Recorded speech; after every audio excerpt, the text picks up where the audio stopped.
진정 사모하는 친구가 되신 구주 예수님은 아름다워라. 산 밑에 백합하여 빛나는 새벽 주님 형용할 길 아주 없도다. 내 맘이 아플 적에 큰 위로 되시며 나 외로울 때 좋은 친구라.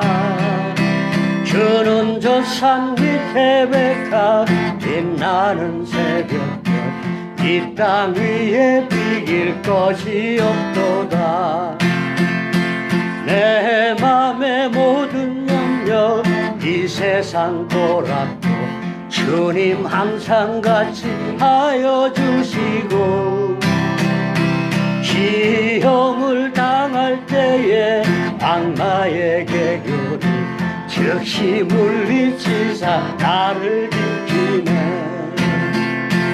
온 세상 날 버려도 주 예수 안 버려 끝까지 나를 돌아보시니. 주는 저 산 밑에 백합 빛나는 새벽별 이 땅 위에 비길 것이 없도다. 내 맘을 다하여서 주님을 따르며 길이 길이 나를 사랑하리니. 불불이 두렵지 않고 창검도 겁없네. 주는 높은 산성 내 방패시라.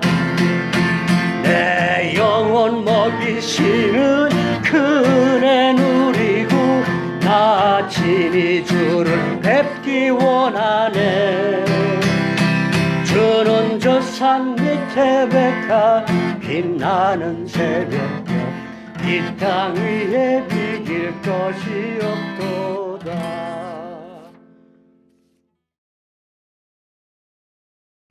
오늘 갈라디아서 2장 그 14절부터 16절 말씀은 이제 계속 이어지는 말씀이지만 이제 그 바울과 베드로 사이에 있었던 이야기를 나누면서 그 당시 가장 중요한 문제 중 하나였던 이제 이방인의 구원 문제, 그다음에 율법을 지켜야 되는가 하는 그런 문제를 가지고 이제 굉장히 많은 신학적이고 종교적인 당시 문제가 담겨 있는 겁니다. 저희들하고는 뭐 직접적 연관이 없다 할 수 있지만 그렇지도 또 않습니다. 저희가 믿음으로 구원받느냐 행위로 구원받느냐라는 질문을 한다 그러면 지금도 이게 여전히 우리에게 중요한 질문이 되는 겁니다. 그래서 바울은 갈라디아 지역의 교회에서 일어났던 유대인처럼 종교적이고 율법의 그런 것을 다 지켜야 구원받는다라고 주장하는 잘못된 가르침에 지금 맞서 싸우고 있는 겁니다. 근데 베드로가 이제 같이 유대인 기독교인들과 식사하다가 이제 유대인 기독교인들과 이제 교제하고 다 하다가 이제 예루살렘에서 온 유대인 기독교인들이 오니까 슬쩍 자리를 피했고, 그러다 보니까 바나바도 같이 따라서 피했고, 이제 거기에 대해서 지금 바울이 이야기를 하는 거죠. 14절에서 뭐라고 하냐면 모든 사람들이 보는 앞에서 내가 유대인으로 이방인을 따르고 유대인답게 살지 아니하면서 억지로 이방인을 유대인답게 살게 하려고 하느냐, 이렇게 얘기하는 겁니다. 15절에서는 우리는 본래 유대인이요 이방 죄인이 아니다, 또 이런 얘기도 하는 겁니다. 근데 이제 바울 자신이나 베드로나요 원래 유대인입니다. 율법을 따르는 선택받은 선민이죠. 그러면 유대인들은 나면 살례받고 우리는 아브라함의 후예이기 때문에 구원이 보장돼 있다, 이렇게 믿고 사는 겁니다. 율법을 지키지 않는 일이 없습니다. 태어나면서부터 부정한 음식을 먹는 것도 없고 부정한 일들도 하지 않고 부정한 상태에 있지도 않습니다. 부정했다 하더라도 다시금 여러분 어떻게 됩니까? 정결의식을 행하는 거죠. 그러면 모태신앙이신 분들의 경우에 교회에서 태어나시고 교회에 항상 가시고 그다음에 항상 회개하시고 그런 분들도 있잖아요. 그럼 이제 상황이 얼추 비슷할 수도 있거든요. 근데 이제 이방인들은 그렇지 않습니다. 이방인들은 그런 하나님도 모르고 율법의 정결 의식도 모르고, 그러니까 죄를 용서함 받는 방법이 없는 겁니다. 그렇기 때문에 유대인들은 이방인들이 이제 항상 죄를 지으면서도 죄를 해결하지 않고 그 죄가 있는 상태로 있기 때문에 당연히 만나기를 꺼리는 겁니다. 근데 왜 문제가 되냐면 이 죄가 있는 상태에서는 하나님을 만나러 갈 수 없기 때문에 문제가 되는 겁니다. 하나님을 만나러 갈 수 없으면 하나님 나라 천국은 갈 수 있겠습니까? 없겠습니까? 당연히 못 가죠. 당연히 못 가니까 이방인들은 구원을 못 받는 사람들이 되는 겁니다. 그럼 이제 속된 말로 어차피 구원 못 받는 사람이라면 길가에 지나가는 개나 이방인이나 뭔 차이가 있느냐? 이렇게 얘기하면서 이방인들을 개만도 못하다. 그럼 개는 그래도 우리 집이라도 지켜주지 이방인들은 도움이 안 된다는 얘기를 하는 겁니다. 근데 나나 당신이나 유대인이고 율법을 지키며 살아왔고 죄인이 아니고 구원을 받은 사람이다.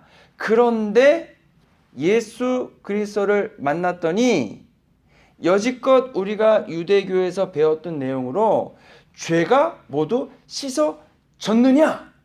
라는 질문을 하는 겁니다.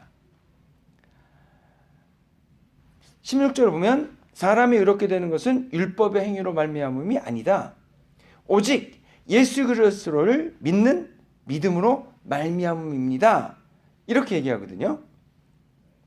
구원을 받기 위해서는 죄가 없는 의로운 상태가 되는데 예수님을 만나서 진짜 구원을 경험했더니 유대인으로서 유대인 율법을 따라 살았던 그 모든 행동이나 모든 규정들로는 구원을 받는데 아무 소용이 없다는 겁니다. 그것을 이방인에게 복음을 전하는 나 바울도 경험했고 유대인에게 복음을 전하는 당신 베드로도 경험하지 않았느냐?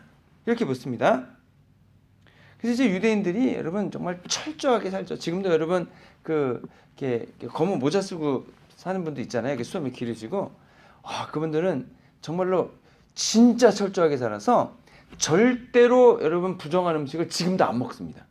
그분들은 음식 먹는 게 따로 나와 있고 옷도 여러분 이게 그 섬유 재질 같은 것도요 입어야도 되는 옷이 있고 그래서 이제 여기 이게 다 붙어 있잖아요. 이거를 면밀히 봅니다. 그분들 입으면 안 되는 게 있고요 다 나눠져 있는데 여러분 지금도 그거를 다 지키고 살아요. 놀랍습니다. 그리고 죄가 있으면 정결의식을 행하고 또 1년에 한 번씩 뭐합니까 여러분? 아사살 염소. 온 이스라엘 백성의 죄를 한꺼번에 다 염소한테 전가한 다음에 떠나보내는 거죠. 그러면서 열심히 주님이 하라는 것하고 하지 말라는 것 안 했는데 죄 안 짓고 죄 지은 거 있으면 회개했는데 그 죄들이 진짜 없어졌느냐 안 없어졌느냐? 예수님 만나보니까 그대로 있다는 겁니다. 그대로. 그러면 매일매일한 수고가 무슨 의미가 있는가? 바울 같은 경우에는 여러분 그 믿음과 신앙을 지키기 위해서 기독교인들을 잡아다가 때리고 감옥에 가두고 죽이기까지 했는데 그러한 열심히 나의 구원을 보장해 줬느냐? 그렇지 않다는 겁니다. 예수님 만나보니까 진짜 구원은 그러한 행위들로 얻을 수 있지 않더라라는 거죠. 죄가 차곡차곡 다 쌓여져 있는데 그 죄를 보니까 눈앞이 캄캄해지는 겁니다. 이 죄를 해결하고 싶은 겁니다. 율법을 지키면 해결이 된다 그랬는데 안 돼 있습니다. 그러면 어떻게 해야 되느냐? 수행을 해야 되는가? 수행을 여지껏 열심히 유대인들은 해왔습니다. 그런데 아니라는 거죠. 그럼 앞으로는 어떻게 하냐는 겁니다. 앞으로 죄 짓지 않고 살아갈 수 있는가? 내가 지은 죄들을 모두 해결할 수 있는가? 자신이 없는 겁니다. 여러분 지금 내가 죄 문제 해결이 안 됐습니다. 그러면 아사살 염소에게 모든 죄를 다 전가한 다음에 내보냈습니다. 그러면 내년에는 어떻게 할 거예요? 내년에 내년에도 염소 잡아다가 또 해야 되잖아요. 매년 해야 됩니다. 그런데도 죄값이 치루어지지 않고 남아있다는 거죠. 그러니까 유대인인 나나 베드로 당신 다 유대인인데 우리의 죄도 그냥 있고 이방인의 죄도 그냥 있고 그럼 유대인이나 이방인이나 뭔 차이가 있느냐? 또 이렇게 묻는 겁니다. 유대인이나 이방인이나 자신의 죄값 때문에 하나님의 심판을 받아야 되는 것은 동일하다는 거죠. 그러면 베드로 당신이 뭐 대단하다고 이방인과 식사하다가 쓱 가버리느냐라고 따지는 겁니다. 그것도 맞는 말이죠. 사람이 이렇게 되는 것이 율법의 행위로 되는 것이 아니다. 그럼 여러분 우리도 행위를 많이 하죠. 예배도 드리고 이게 수예배 오신 거 잘하신 겁니다. 예, 더 많이 오셔야죠. 예, 이렇게 말씀 나누면 좋은 겁니다. 근데 예배 드리고 또 새벽 예배도 나오고 또 봉사도 하고 헌신도 하고 교회 활동을 많이 하잖아요. 성경 공부도 하고. 여러분 그런 행위들이 우리의 구원을 보장하느냐? 그건 아니라는 겁니다. 구원은 오직 예수 그리스도를 믿는 믿음으로 되는 거죠. 그럼 이런 예배나 성경 공부나 봉사는 왜 중요합니까? 믿은 다음에 믿는 사람들의 신앙생활을 하는 거죠. 우리는 믿음을 더욱더 굳건하게 세우고 하나님을 영화롭게 하고 주님 원하신 믿음의 일들을 행해 나가고 그런 데서 중요한 거지 구원을 받느냐 우리 죄가 용서 안 받느냐 그런 것이 직접적으로 연관되지 않는 거죠. 물론 예배 와서 주님 나의 죄를 용서해 주십시오 간구하면은 주님이 용서를 해주시는 건 분명합니다. 그런데 예배 행위 자체가 우리의 죄를 교회에 오기만 하면 예배에 참석하기만 하면 자동적으로 죄가 없어지는 건 아니라고 하는 거죠. 그래서 의롭게 된다. 이게 되게 중요한 개념입니다. 의롭게 된다. 우리가 여러분 일반적인 의인과 성경의 의인은 다릅니다. 일반적인 의인은 뭐가 의인입니까? 예, 가다가 저기 차가 오는데 애가 쫄랑쫄랑 가고 있어요. 그래서 그 아이를 밀쳐주고 내가 대신 죽었으면은 그분은 뭐라 그럽니까? 우린 의인이다 라고 하지 않습니까? 우리가 생각하는 의인은 그런 건데 성경이 얘기하는 의인은 어떤 거냐면 기준이 하나님이시죠. 하나님이 죄 없이 의로우신 그것이 기준입니다. 하나님이 의로우신 죄 없으신 그 기준이 맞춰서 나도 그러한 죄 없는 의인에 가까워져 가기보다는 똑같아야지 하나님 계신 천국에 갈 수 있게 되는 거거든요. 하나님 나라 가는 게 중요하기 때문에 내가 죄를 다 씻고 하나님처럼 죄가 없는 상태가 되어야 된다는 거죠. 그래서 이 의롭다라는 개념을 우리가 알게 되면은 질문하는 겁니다. 그럼 우리는 어떻게 의롭게 됩니까? 나는 의롭습니까? 의롭지 않습니까? 여러분 죄값을 치렀느냐 치르지 않느냐에 따라 의롭냐 의롭지 않느냐가 나눠지잖아요. 여러분 우리가 가지고 있는 기준에서 죄값은 뭘로 치릅니까? 네, 벌금 내죠. 저기 자동차에 그 이렇게 뒤에 리뉴해야 되잖아요. 그 리뉴를 4개월 안 했더라고요. 그래서 걸렸습니다. 벌금이 150 몇 분이 나왔어요. 너무 마음이 아파요. 예. 그래도 벌금을 냈으니까 제가 리뉴 안 한 거에 대한 죄값은 치른 겁니까? 안 치른 겁니까? 치렀죠. 그 죄값이 다 없어졌죠. 또 죄를 지면 뭘로 또 합니까? 감옥에 가서 형을 살기도 합니다. 그리고 사회봉사 같은 걸 시키기도 합니다. 그런 걸 하면은 사람들은 인정을 해주죠. 아, 너는 죄값을 다 치렀으니까 의로운 사람이 됐다. 그렇게 되는 거 아닙니까? 근데 그게 문제는 하나님 앞에서 지은 죄는 어떻게 해결할 거느냐? 라는 질문이죠. 하나님이 이것은 죄다, 이거는 안 된다 라고 하는 일들을 우리는 너무나 많이 합니다.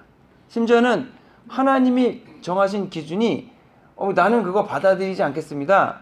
나는 그걸 죄라고 생각하지 않아요. 라고 거부하죠. 그런데 거부한다 할지라도 그것을 누가 평가하시냐면 하나님이 평가하시는 거기 때문에 내가 한 번 거부한다 그래도 여러분 그 평가는 남습니다. 누구한테 남아요? 하나님께 남아 있는 거죠. 그래서 사람들이 가지고 있는 모든 공통적인 운명은 사실은 어떻게 의로워질 수 있느냐. 의로워지고자 하는 관심도 없죠, 사람들이 많이. 그럼에도 우리는 하나님을 믿으면서 어떻게 의로워질 수 있는가, 내가 가지고 있는 죄들을 다 없애고 하나님처럼 깨끗한 상태가 될 수 있는가, 이것이 굉장히 중요하다고 하는 겁니다. 여기에 대해서 바울은 율법으로는 이게 안 된다고 얘기하는 거고, 예수님을 믿는 믿음으로 가능하다는 거죠. 이 죄에 대한 값을 예수님이 대신 치러 주셨기 때문이죠. 그래서 의로움의 기준, 사람들은 뭐 자기가 의롭다고 생각합니다. 뭐 내가 지은 죄가 뭐가 있냐라고 얘기하고, 나는 법 없이도 살 수 있는 선량한 시민이다, 이렇게들 다들 생각을 하시는데, 그거는 이제 내 기준이죠. 하나님의 기준은 아닙니다. 그래서 이스라엘 사람들은 좋은 게 뭐냐면 성전이 있잖아요.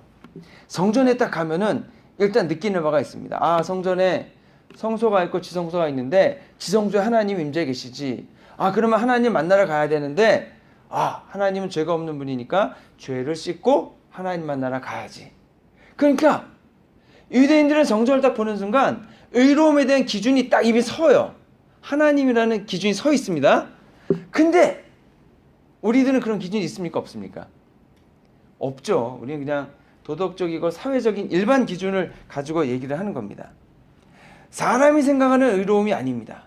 하나님께 나아갈 수 있는 의로움이죠.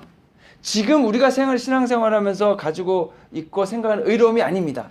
마지막 날에 하나님의 심판대 앞에서 평가받아야 될 그 의로움을 이야기하는 겁니다. 그래서 하나님이 의롭다 인정해 주시면 좋은 거죠. 하나님 기준에 맞아야 되고 하나님이 받아들이셔야 됩니다. 그런데 문제는 유대인들이 율법을 지키는 그거가 하나님이 가지고 있는 기준에 미치지 못한다는 거죠. 여러분, 유대인들이 말씀을 얼마나 철저하게 지킨다고 했습니까? 지금도 다 지킨다고 했잖아요. 정말로 그 율법을 다 지킬 수 있는가? 베드로도 그랬죠. 이제 저는 이러한 부정한 음식을 태어나서 지금까지 한 번도 먹지 않았습니다. 고넬료한테 가라 그랬을 때 그런 얘기를 했잖아요. 한 번도 안 먹을 정도 다 지켰지만 진짜 지키느냐? 이거 간단하지 않습니다. 예를 들어서 예수님이 말씀하셨죠. 실제로 간음을 여러분 태어나면서 죽을 때까지 한 번도 안 하는 사람이 있을 수 있죠. 그럼 율법을 다 지킨 겁니까? 예수님이 그러시잖아요. 마음에 음욕을 품은 자도 간음한 거다. 여러분, 우리가 행위로 안 했다 할지라도 동기로까지 그 범위를 확장하면은요, 음욕을 안 품은 남자가 어디 있겠습니까? 여성분들 있을 수 있을 것 같아요. 근데 저는 남자니까 남자는 불가능한 것 같아요. 자, 그러면 태어나서 죽을 때까지 한 번도 남의 것을 안 훔친 사람은 있겠죠. 그런데 여러분, 탐심을 가졌으면은 물건 훔친 거와 똑같이 된다는 거 아니에요. 요거는 오히려 여성분들이 더 어려울 수 있죠. 예. 명품백 같은 거 다 한 번씩 가지고 싶어 하셨죠? 예. 그러면 아무도 못 벗어나잖아요. 이런 문제를 어떻게 할 거냐, 이런 질문을 하는 겁니다. 거기다가 영적인 면까지 이걸 확대하면은요, 더 빠져날 수가 없어요. 여러분, 혹시 지나시다가 점이라도 보거나 아니면 요즘에 유튜브에서 뭐 이렇게 무슨 법사 나와가지고 뭐 얘기해주고 막 그러잖아요. 그런 거 혹시 눈길을 주신 적 있습니까? 눈길을 주기만 했어도 그거는 여러분 우상숭배가 될 수 있거든요. 심각한 문제가 됩니다. 여러분, 이렇게 따지면 우리가 하나님의 기준에 맞춰서 볼 때에 율법으로는 우리가 구원받을 수 있는, 거룩해질 수 있는, 의롭다고 인정받기가 너무 어려워지는 거죠. 우리가 살아가면 살아갈수록 죄가 더 쌓이게 되는 겁니다. 여러분, 또 그렇다고 해서 율법이 필요가 없느냐? 그건 또 아니죠. 왜 그렇습니까? 율법은 매우 중요합니다. 우리가 가지고 있는 일반법이 아니라 하나님이 가지고 계신 기준을 우리에게 알려주시기 때문에 매우 좋습니다. 우린 율법을 알아야 됩니다. 예수님의 가르침은 또 왜 중요합니까? 그 율법의 원래 본뜻에 대한 것을 또 알려주시지 않았습니까? 그러니까 율법과 예수님의 가르침을 같이 봐야 되고, 그걸 통해서 하나님이 무엇을 하기를 원하시는가를 알고 하나님이 무엇을 하지 않기를 원하시는지를 우리가 일단 알아야 됩니다. 그래서 알기 위해서 율법은 하나님의 의도, 하나님의 진심, 그거를 적어 놓으신 거기 때문에 우리가 그 율법을 통해서 하나님의 마음을 알 수 있게 되는 겁니다. 그래서 죄가 무엇인지 깨닫게 해주고 죄인지 죄 아닌지 기준을 정해주기 때문에 율법은 우리에게 꼭 필요한 겁니다. 그래서 예수님도 율법은 1.1획도 천지가 다 망해 없어져도 절대로 없어지지 않는다라고 하시는 거죠.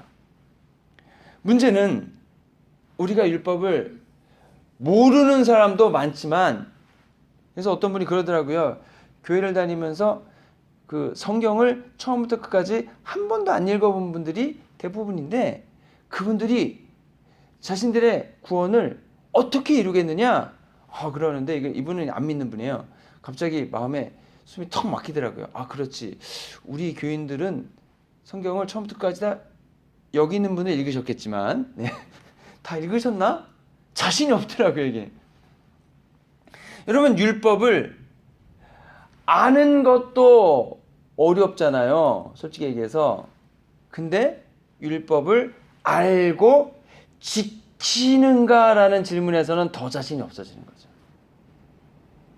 율법을 지키지 못하고 있다는 데서 의인은 없나니 한 사람도 없다라고 하는 그 성경의 선포에 뭐라고 항의를 할 수가 없습니다. 행동으로든 동기로든 영적인 영역에서든 여러분, 한 번도 죄를 짓지 않은 사람이 있겠습니까? 없겠습니까? 저는 없다라고 생각이 들고, 이게 비극입니다. 비극. 율법을 알면서도 지킬 수 없다는 것에서 내 힘과 능력으로는 의로워질 수 없다는 말이잖아요, 이게. 그러면 어떻게 해야 되는가? 몰랐을 때는 그냥 몰랐어요 라고 항의라도 할 수 있죠. 근데 이미 율법을 우리가 알고 있으니까 이것을 해결할 수 없는데, 오라 나는 공고한 자로다, 누가 나를 이 사망에서 건져내랴. 사도 바울은 탄식하는데 그 답을 어디서 얻었다는 겁니까? 예수 그리스도를 믿는 믿음을 통해서 답을 찾았다라고 하는 거죠. 아무리 수행을 해도요, 아무리 내 죄의 값을 치르고 마음에서 죄책감을 없애려고 해도, 열심히 봉사해도 노력해도 그게 안 없어진다는 겁니다. 그래서 제가 누누이 말씀드린 게, 스님들 이제 열심히 수행하시잖아요. 그러면 오히려 죄가 없어질 것 같지만, 수행을 하면 할수록 나의 내면에서 올라오는 부패한 죄성들이 수행을 하면 할수록, 비우면 비울수록, 속세를 떠나면 떠날수록 더 많이 올라온다는 거잖아요. 그거가 제어가 안 된다는 거지 않습니까? 여러분, 그래서 내 내면을 살펴보면, 사실 우리가 내면을 안 봐서 그래요. 여러분, 우리가 영적인 면이 띄어가지고 내 심령을 바라보면 내 심령이 얼마나 부패해 있는지 몸소리가 쳐진답니다. 몸소리가. 문제는 그 부패한 마음, 사악한 생각과 마음들, 미움들, 원망들, 어렸을 때부터 차곡차곡 쌓아놨던 그런 마음의 그러한 악한 것들이 그냥 쌓여 있는데, 이것을 깨끗하게 할 수 있는 방법이 내게 없더라는 겁니다. 아무리 노력해도, 아무리 뉘우쳐도 안 된다는 거죠. 그럼 나보다 공력이 높은 사람들, 다른 사람들이 와서 도와주면 되지 않을까? 부처님한테도 가고, 마음에한테도 가고, 성인들한테도 가도 안 되더라는 게 결론입니다. 그런데 예수님을 믿고 예수님의 보혈의 공로를 의지하고 내 죄를 회개했더니 주님이 나의 죄를 용서해 주시고, 그 용서에 확 확증을 얻게 되었을 때 내 마음과 심령 가운데 있던 모든 죄들이 다 용서받았다는 것을 깨닫게 되더라라고 하는 거죠. 그래서 구원을 위해서 해야 할 것이 뭐 수행을 하거나 뭐 다른 거 하거나 많은 게 아니고 오직 한 가지라는 거죠. 예수님을 믿는 믿음이라고 하는 겁니다. 그러니까 이런 건 근데 여러분 이 믿는 건 누가 하는 겁니까? 내가 해야 되죠. 내가. 예를 들어서 이런 거죠. 여러분 그 어떤 사람이 이제 암벽 등반하다가 미끄러져 가지고 떨어졌어요. 근데 다행히 밑에 이제 받침 이게 큰 뭐가 있어서 쿵 떨어져서 여기 있는 거예요. 자, 그래가지고 먼저 올라간 그 암벽 타는 분이 밧줄을 가져다가 자 올라와라 라고 밧줄을 내려줬어요. 자, 그러면 올라오면 사는 거죠. 밧줄을 내려준 거는 먼저 올라간 그 동료 암벽 등반가가 내려줬지만 내려져 있는 밧줄은 누가 잡아야 됩니까? 내가 잡아야 되죠. 그래서 끌어올려줘도 잡고는 있어야 되죠. 같이 올라오려고 해야 되지만. 자, 그래서 여러분 내 힘만으로는 구원받을 수 없는 것은 분명합니다. 하지만 아무리 구명줄이 튼튼하고 끌어올려주는 분이 힘이 세도 내가 안 잡으면은 소용이 없다는 거죠. 근데 여러분 내가 그 줄을 아무리 잡았다 해도 그게 썩은 동아줄이라면은 또 소용이 없는 겁니다. 그래서 예수님이 우리에게 믿음으로 구원받을 수 있는 길을 열어주셨고 밧줄을 던져주신 거죠. 그것은 내가 잡으라는 거죠. 내가. 그래서 여러분 하나님이 우리를 오셔가지고 그냥 거저 구원을 베풀어 주시지만 내 입장에서 해야 될 것을 또 다 해야 하는 겁니다.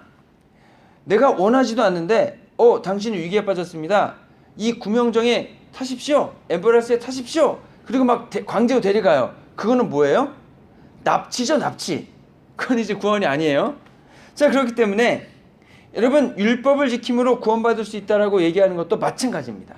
올바른 구원의 방법은 예수님을 믿는 믿음으로 된다는 것을 알려주셨죠. 선택을 하는 겁니다. 바울과 베드로는 이미 제자들에게 이 믿음으로 구원받는 것을 알려줬고 그들은 믿음으로 구원받기로 결정한 사람들이죠. 선택을 했습니다. 그러면 뒤를 돌아보지 말라는 겁니다. 율법을 지키려는 행동을 할 필요가 없고 믿음으로 구원받는다는 사실을 어그러뜨리는 행동을 하지 말아야 한다는 거죠. 물론 베드로는 유대인들을 상대하면서 복음을 전해야 되니까 율법을 지킨다는 것을 확실하게 보여주는 것이 도움이 될 수는 있습니다. 하지만 거꾸로 이방인 기독교인들에게는 그게 해가 된다는 거죠. 복음의 내용과 어긋나게 된다는 겁니다. 그래서 18절에서 바울이 뭐라 그러냐면 만일 내가 헐었던 것을 다시 세우면 내가 나를 범법한 자로 만드는 거다. 율법을 헐고 믿음으로 세웠지 않았습니까? 다시 율법으로 돌아가면 내가 범죄자가 된다는 겁니다. 그래서 여러분 우리가 율법으로는 행위로는 구원을 받을 수 없습니다. 이 깨달음이 많은 차이를 만들어냅니다. 여러분 2000년 동안 지난 2000년 동안 유대인들은 여전히 율법을 지키며 살아오고 있고 그리고 율법을 받고 2000년 그 지금까지 2000년 많은 시간이 세워져 왔지만 바울은 그 율법의 체계를 지금 다 무너뜨리고 있는 겁니다. 자신이 허물었던 그 체계를 다시 율법을 지켜야 구원을 받는다고 가르친다는 것은 자기 기만에 속하는 것이 되는 거죠. 그래서 자기를 하나님 앞에 범죄자로 만드는 겁니다. 왜 범죄자로 만듭니까? 사람들로 하여금 잘못된 구원의 길로 이끌 것이기 때문에. 그거는 여러분 이단이죠, 이단. 그러니까 범법자가 되는 겁니다. 자, 그래서 다시 율법으로 돌아갈 수는 없고 예수님 믿는 믿음을 갖기로 선택하고 그 안에서 믿음을 굳게 세워 나가라 라고 하는 겁니다. 그래서 여러분 우리가 믿음 생활할 때에 우리가 예수님 믿는 믿음으로 구원은 받았지만 구원을 받은 것이 끝은 아니죠. 그래서 저희가 성경 공부할 때 좋은 예화가 이제 어린아이 비유를 하죠. 아이가 태어났습니다. 그럼 태어났으면 그 다음에 뭐 해야 되나요? 예, 자라야죠. 예. 그래서 다른 종교는 율법도 뭐라 그러냐면 내가 다 자라면 깨우치면 성인이 되면 그러면 구원을 받는다. 이렇게 얘기를 하는 거고 기독교에서는 뭐라 그러냐면 예수님 믿으면 이제 어린아이로 새롭게 태어나는 것이다. 거듭나는 것이다. 그러면 그 다음부터는 뭐 해야 됩니까? 그 다음부터는 믿음과 신앙이 성장해 가야 되는 거죠. 그래서 보면 애들이 그 엄마 아빠한테 힘이 없잖아요. 그러니까 항의할 때 뭐라 그래요? 나 밥 안 먹어. 그게 아주 큰 유세죠, 요즘 애들. 요즘 애들 하나 둘밖에 안 나니까. 그 다음에 또 나 학교 안 가. 그건 아닌가? 학교 안 가면 선생님한테 혼나가지고 저 어렸을 때는 학교 안 가면 빠따 맞고 막 그랬으니까 학교는 가야죠. 예. 근데 부모님은 안 혼내니까 나 밥 안 먹어. 이제 그리고 이제 때렸으면은 그러죠. 먹지 마라. 그러시는 분도 있지만 또 요즘의 부모님들은 뭐 그냥 그러면 큰일 난 줄 알고 그냥 밥 한 숟가락에 더 먹이려고 막 난리치잖아요. 예. 원래 밥 안 먹어 할 때는 뭐라 그래야 돼요?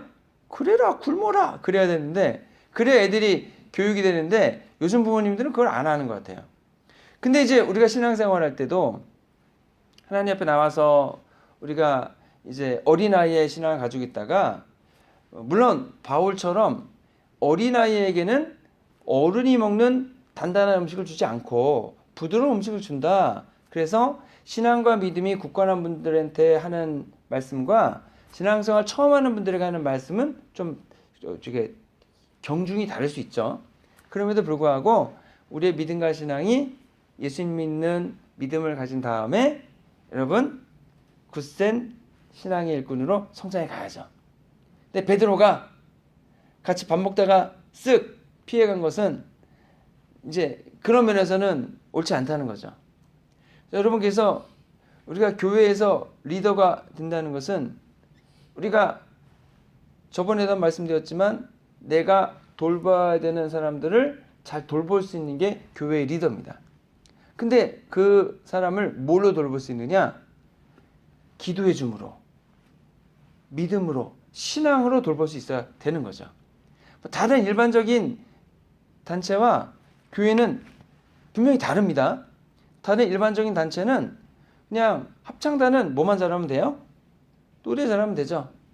뭐 골프, 제가 아는 목사님이 탁구를 열심히 치시는데 가끔 저한테 카톡을 보내세요. 아틀란타 탁구 대회에서 입상을 하셨대요. 그래서 이제 트로피 받고 하는 거 보내시거든요. 그분은 뭐만 잘하면 돼요? 탁구만 잘 치면 되죠. 축구 선수는 뭘 하면 됩니까? 예, 요즘 손흥민 선수가 골을 못 넣어가지고 그래서 지금 말이 많잖아요. 골만 잘 넣으면 됩니다. 교회는 뭘 잘하면 됩니까? 예, 성도를 돌봐주는데 어린아이와 같은 성도들을 장성한 믿음을 가진 성인이 되도록 이끌어주는 그런 분들이 있어야 되는 거죠. 네. 어떻게 이끌 수 있는가? 쉽진 않습니다. 맨날 밥 안 먹어 그러고 이제 도망가실 수도 있고 하기 때문에 그럼에도 불구하고 참고 인내해주면서 또 신앙생활에 뭐가 연결되어 있습니까? 영적인 문제가 연결되어 있죠. 우리가 기도해주고 그들과 영적으로 씨름해주지 않으면 믿음과 신앙이 성장하기 어렵습니다. 그래서 어떤 문제가 생겼을 때 이 문제가 해결될 수 있나 해결되지 않나를 구분하는 방법 중에 하나가 당사자들이 그 문제를 놓고 하나님 앞에 나와서 씨름하며 기도하는가 기도하지 않는가를 보면은 알 수 있습니다. 기도하고 기도해도 안 돼요. 그럼 뭐예요? 금식 기도하고 작정 기도 막 하는 거죠. 그러면 괜찮다. 곧 이 문제 해결되겠구나. 근데 그건 안 하고 사람들이 그냥 모여가지고 그냥 네가 맞네 내가 맞네 계속 토론만 하고 있어요. 대책만 세워요. 그러면 해결이 될까 안 될까요? 안 돼요. 왜냐하면은 그 어려움에는 악한 영이 작용하고 있거든요. 근데 그 악한 영이 작용하고 있는데 대책해야 한다고 악한 영이 안 가거든요. 악한 영을 물리칠 수 있는 거는 기도와 금식 외에는 이런 유가 나가지 않는다라고 했기 때문에 이제 그렇게 하는 거죠. 그래서 우리가 믿음과 신앙을 세워 나가는 것이 굉장히 중요합니다. 그래서 우리가 그런 믿음과 신앙을 준비해 놔야 나중에 어떻게 되는 겁니까? 이제 베드로가 이제 유대인들이 왔다 그랬을 때 쓱 일어나 갔잖아요. 그럴 때도 끝까지 앉아서 식사하면서 자신의 믿음과 신앙을 확고하게 보여줄 수 있는 그 단계가 돼야 되는 거죠. 어렵습니다. 쉽진 않습니다. 불가능하진 않습니다. 왜냐하면 성령이 우리와 함께 하고 계시기 때문인 거죠. 그래서 저와 여러분 모두 이제 목표는 있어야 되죠. 신앙생활에. 나 혼자 예배드리고 나 혼자 신앙생활하는 것으로 끝나는 게 아니고 주님이 원하시는 믿음의 일을 이루어 가야 됩니다. 그러기 위해서는 다른 사람들 돌봐주는 신앙의 일꾼으로 성장해 가야 되는데 어떻게 돌봐주느냐? 밥도 사주고 격려해주고 하죠. 근데 우리 믿음과 신앙생활에서는 꼭 영적인 면을 우리가 바라봐야 되고 그 영적인 면을 돌봐줘야 됩니다. 영적인 면을 돌봐주려면 먼저 내가 영적으로 어떻게 돼 있어야 될까요?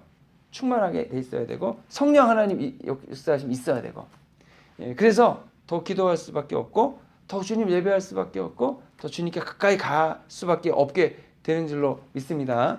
아무튼 여러분 영적으로 힘들고 어려우셨을 때 혼자 해결이 안 되신다? 그러면은 나보다 신앙이 더 돈독하신 분에게 기도 부탁을 하시고 그래도 안 된다? 그럼 저한테 카톡을 주세요. 목사님 저 이런 어려움이 있는데 이런 영적으로도 이런 어려움이 있는 것 같습니다. 기도해 주십시오. 그럼 저도 기도해야죠. 그래서 해결해 나가는 거니까 여러분들 그렇게 카톡 주시는 거 제가 어디 가서 얘기도 안 하고 기도하니까 그렇게 해서라도 우리가 함께 영적인 강건함을 가졌으면 좋겠습니다. 네, 기도하겠습니다. 좋으신 아버지 하나님 감사합니다. 주님 주시는 은혜와 기쁨 가운데서 저희가 행위로 구원받는 것이 아니고 믿음으로 구원받는다는 것을 저희가 알고 이미 예수님 믿었고 하나님 자녀가 됐습니다. 그런데 때로 시험의 자리에 설 수도 있고 때로 혼란의 자리에 있을 수도 있지만 저희가 담대한 믿음 준비해서 저희가 믿음과 신앙을 행동으로 또는 우리의 삶으로 살아갈 수 있도록 하나님 함께 하시고 악한 영들의 공격과 방해를 늘 면밀히 주시하고 저희들 기도와 말씀으로 금식함으로 또 저희들 회개함으로 악한 영을 물리치고 하나님 원하시는 선한 믿음의 일들을 이루어가도록 역사해 주시옵소서. 우리에게 원하신 예수 그리스도의 이름으로 기도했습니다. 아멘. 참 피 흘리신 예수의 사랑 안에서 주님의 십자가 따라 생명을 바치겠느냐. 복음의 불길 오른다 다 같이 일어나거라. 영광의 주님의 나라 다 같이 참여하리라. 성령의 불길 성령 불이야. 성령의 불길 성령 불이야. 온 천하 세계 만방에 퍼지자 성령의 불길. 성령의 불길 성령 불이야. 성령의 불길 성령 불이야. 온 천하 세계 만방에 퍼지자 성령의 불길.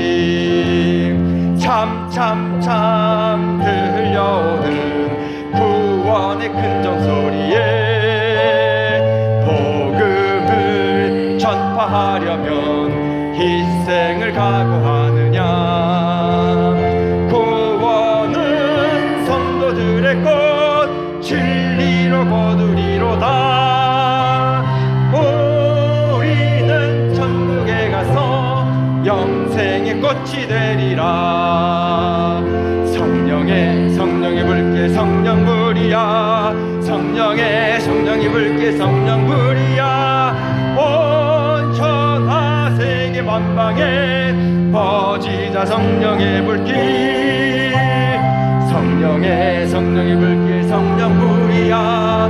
성령의 불길 성령 불이야. 온 천하 세계 만방에 퍼지자 성령의 불길. 참 피 흘리신 예수의 사랑 안에서 십자가 따라 생명을 바치겠느냐. 복음의 불길 오른다. 다 같이 일어나거라. 영광의 주님의 나라 다 같이 참여하리라. 성령의 불길 성령 불이야. 성령의 불길 성령 불이야. 온 천하 세계 만방에 퍼지자 성령의 불길. 성령의 불길 성령 불이야. 성령의 불길 성령 불이야. 온 천하 세계 만방에 퍼지자 성령의 불길.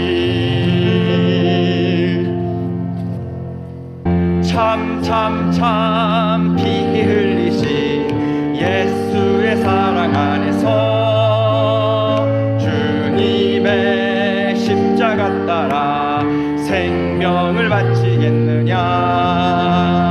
복음의 불길 오른다. 다 같이 일어나거라. 영광의 주님의 나라 다 같이 참여하리라. 성령의 불길 성령 불이야. 성령의 불길 성령 불이야. 온 천하 세계 만방에 퍼지자 성령의 불길. 성령의 불길 성령 불이야. 성령의 불길 성령 불이야. 온 천하 세계 만방에 퍼지자 성령의 불길. 참 들려오는 구원의 큰정 소리에 복음을 전파하려면 희생을 각오하느냐. 구원은 성도들의 꽃 진리로 거두리로다. 우리는 천국에 가서 영생의 꽃이 되리라. 성령의 불길 성령 불이야. 성령의 불길 성령 불이야. 온 천하 세계 만방에 퍼지자 성령의 불길. 성령의 불길 성령 불이야. 성령의 불길 성령 불이야. 온 천하 세계 만방에 퍼지자 성령의 불길. 참 피 흘리신 예수의 사랑 안에서 주님의 십자가 따라 생명을 바치겠느냐. 복음의 불길 오른다. 다 같이 일어나거라. 영광의 주님의 나라 다 같이 참여하리라. 성령의 불길 성령 불이야. 성령의 불길 성령 불이야.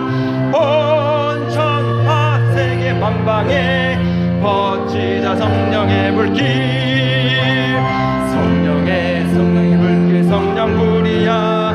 성령의 불길 성령 불이야. 온 천하 세계 만방에 퍼지자 성령의 불길.